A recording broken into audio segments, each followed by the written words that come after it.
nanindigan si Pangulong Ferdinand R. Marcos Jr.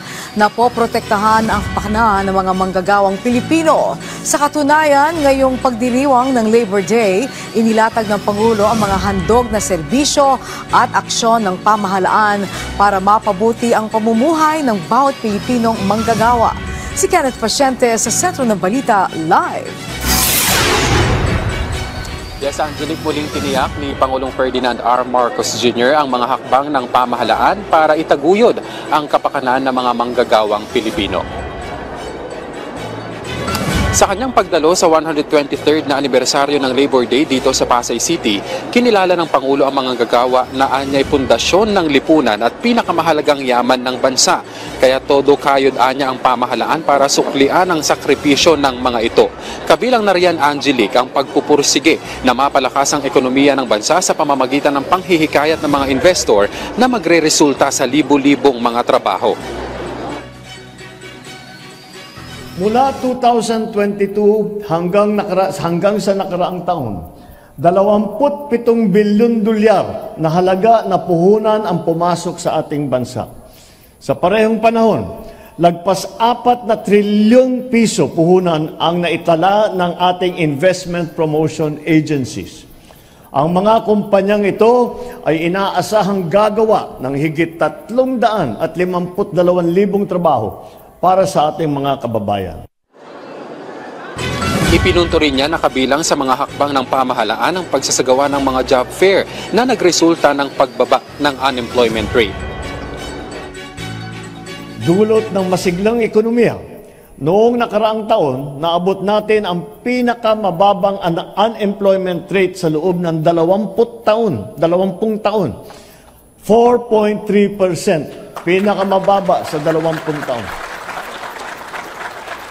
Patuloy ang pagbuti ng kalagayan ng ating labor market. Nitong Pebrero, bumaba pa sa 3.8% ang unemployment rate natin. Inilatag din, Angelique, ng punong ehekutibo ang mga inisyatiba ng pamahalaan para matiyak ang epesyenteng biyahe ng mga manggagawa sa pamamagitan ng pagpapabuti ng sistema sa railway transits ng bansa.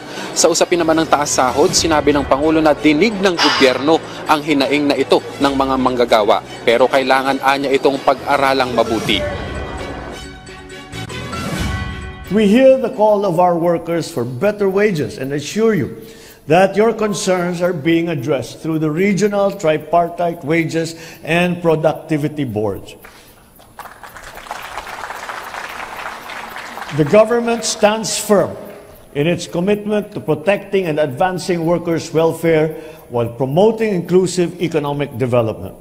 Patuloy na pinag-aaralan ng mga regional tripartite wages and productivity board ang antas na pasahod sa bawat rehiyon. Simula Hunyo ng nakaraang taon, 16 na rehiyon sa Pilipinas ay nakapagpatupad ng dagdag sahod na.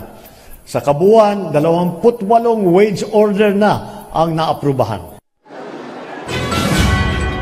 Yes, Angelique, dito lamang sa Pasay City umaabot sa 14,207 na mga trabaho ang pwedeng applyan ng ating mga kababayan. At ayon nga sa mga nakausap natin kanina ay malaking bagay ito para sa kanila dahil nagsisilbing daan ito para makahanap na sila ng mga trabaho at magkaroon ng pagkakakitaan. Ayon nga sa DOLE, bukod dito sa NCR ay nasa available din itong job fair na ito sa 69 na iba pang lugar sa iba't ibang panig ng bansa. Angelique. Okay, maraming salamat, Kenneth Pasyente.